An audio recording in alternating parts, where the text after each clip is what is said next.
பிரிட்டிஷின் காலனித்துவ ஆட்சியிலிருந்து நாடு விடுபட்டு சுயாட்சியை அடைந்ததை கௌரவிக்கும் வகையில் 79வது சுதந்திர தினத்தை நாம் இன்று கொண்டாடுகிறோம்.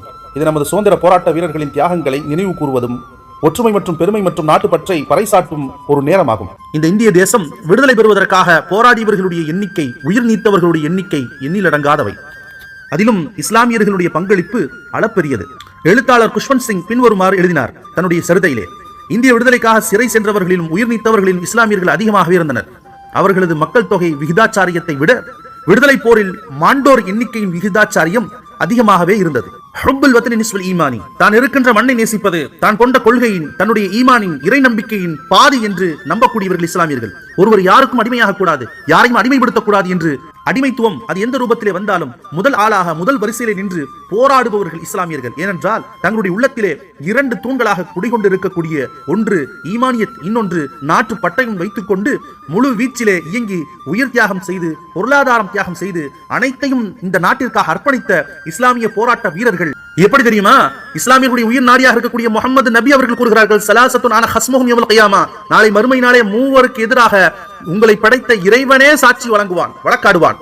அதுல ஒருத்தர் வரஜுலுன் பாஅ ஹுர்ரன் ஃபஅகல ஸமனஹு, சுதந்திரமான ஒருவனை விற்று, அதாவது அடிமைப்படுத்தி அவனுடைய கிரயத்தை வைத்து சாப்பிட்டவன் என்று கூறுகிறார்கள். இதனால் தான் அடிமைத்துவத்தை எதிர்ப்பது இஸ்லாமியர்கள் கொள்கையிலேயே பிறந்தது. பிறப்பின் அடிப்படையில் அனைவரையும் அல்லாஹ் சுதந்திரமானவர்களாகவே ஆக்குகின்ற போது ஒருவரை அடிமைப்படுத்துவதையோ அதிகாரத்திமிரில் அத்துமீறுவதையோ இஸ்லாம் ஒருபோதும் அனுமதிக்காது.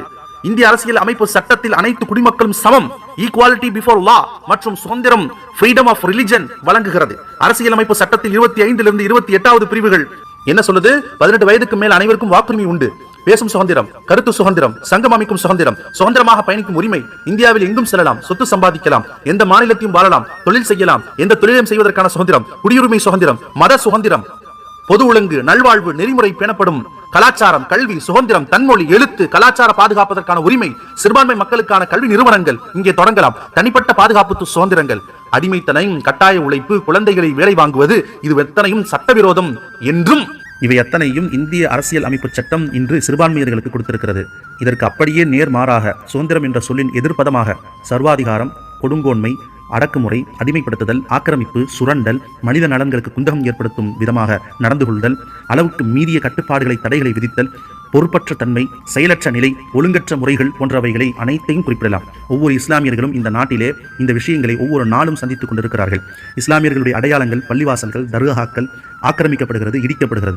இந்த நிலைகளை பார்க்கிற போது இந்த நாடு சுதந்திர நாடா என்ற கேள்வி எழும்புகிறது. இந்த நிலை மாறி எப்போது சிறுபான்மை சமூகம் இந்த மண்ணில் பாதுகாக்கப்படுகிறதோ, அவர்கள் உரிமைகள் பாதுகாக்கப்படுகிறதோ, அப்போதுதான் இது முழு சுதந்திரம் பெற்ற நாடாக